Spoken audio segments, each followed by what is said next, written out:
Ever wonder how a video game can render an entire 3D world in real time?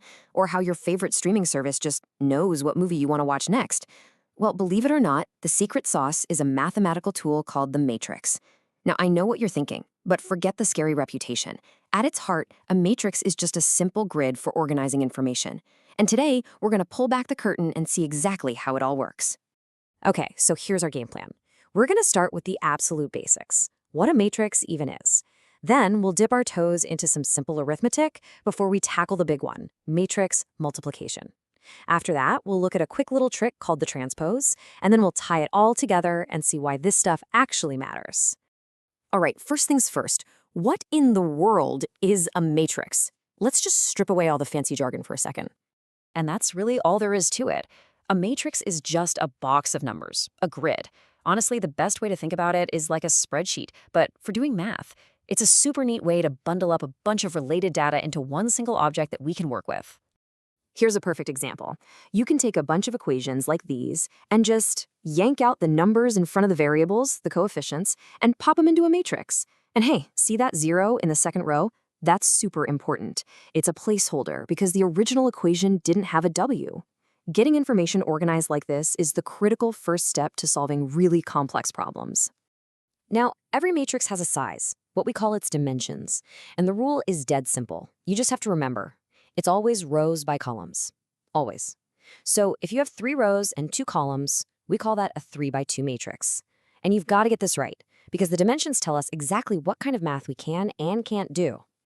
Okay, so we know what a matrix is. Let's start playing with them. We're going to kick things off with the easy stuff, the super intuitive operations, addition and scalar multiplication. This is a great way to get a feel for how they work. You're going to love how simple the rules are here. For addition, there's just one condition. The matrices have to be the exact same size. That's it.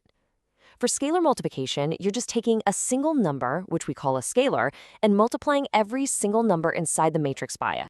Let's see it in action. To get our answer, we just add the numbers that are in the same spot. So, top left, 2 plus 1 gives you 3. Top right, 1 plus 2 is also 3. You just go through the whole grid, matching up the positions. It really is that straightforward. And here's our scalar example. We're taking that number 2 and just distributing it inside. Every single entry in that matrix gets multiplied by 2. What we've really done here is we've scaled the whole matrix up, making everything twice as big. All right, you ready? Time for the main event, matrix multiplication. Now, this one is a little less obvious than addition for sure, but there's a very specific step-by-step process, a little dance, if you will, that makes it totally manageable. And trust me, this is the operation that unlocks almost all the power of matrices. So, here is the one single golden rule you absolutely have to remember. The number of columns in the first matrix has to be the exact same as the number of rows in the second one. See how those two inner dimensions, the ends, have to match? If they do, you're good to go. And the size of your final matrix? It's just going to be the outer numbers, the rows from the first one and the columns from the second. I like to call this the row by column dance. Here's the basic move. You take a row from the first matrix and a column from the second. You multiply the elements that line up, and then you add all those little products together. That sum gives you a single number, which becomes one entry in your brand new matrix. Then you just rinse and repeat for every row and every column. Okay, let's actually do one. To get that very first number in our answer, the one in the top left corner, we grab the first row of A and the first column of B. Now we do the dance. 1 times 2 plus 0 times 4 plus 0 times negative 2. You add all that up and you get 2. That's it. That's our first entry. And we just keep going. So what if we want the number in the second row, first column of our answer? No problem. We just grab the second row from matrix A and stick with that first column from B. Do the dance again. Negative 2 times 2 plus 1 times 4 plus 0 times negative 2. Add them up and you get 0. You just keep doing this until your new matrix is completely filled in. Awesome! We're almost there. Before we talk about the big why, there's one last super simple operation we need to know. It's called the transpose. And this isn't about doing math with the matrix, it's just about changing its orientation. Honestly, the transpose is just beautiful in its simplicity.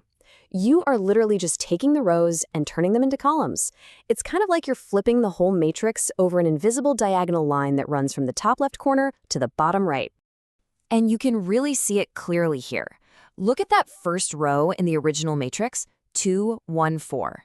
Now look over at the transposed matrix. That same sequence, 2, 1, 4, is now the first column. The second row, 0, 0, 3, becomes the second column. It's a literal flip. So we've learned all these rules for adding, scaling, multiplying, and flipping these grids of numbers. But why? What is the point of all this? Well, it turns out these very simple operations are the fundamental building blocks for some of the most powerful and amazing technology that we use every single day. Seriously, every single time you see a 3D character move or rotate on a screen, that is matrix multiplication happening under the hood. When an AI learns from data, what it's really doing is tweaking the numbers inside gigantic matrices. From figuring out the best shipping routes to literally building quantum computers, it all comes back to the simple operations we just walked through. So how can that simple little row-by-column dance create these incredible, stunning 3D worlds we see in games and movies? Well, you represent a character's position with one matrix. Then you create another matrix that represents a transformation, like rotate 30 degrees. When you multiply them together, bam, the character moves.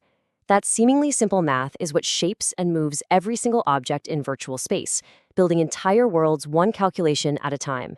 That, right there, is the power of linear algebra. Thanks for joining me on this explainer.